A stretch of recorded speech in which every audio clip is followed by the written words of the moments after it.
ಹೆಣ್ಣಿಗೆ ಸೀರೆ ಯಾಕೆ ಅಂದ,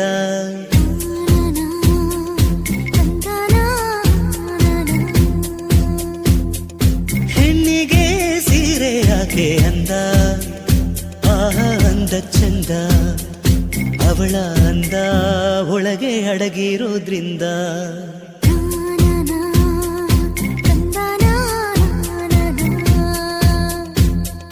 ಸೀರೆಯಲ್ಲಿ ಹೆಣ್ಣು ಬೆಣ್ಣೆ, ಬೆಣ್ಣೆಯಂತೆ ಕರಗಿ ಹೋಗೋ ಆ ಹೃದಯದಂತೆ.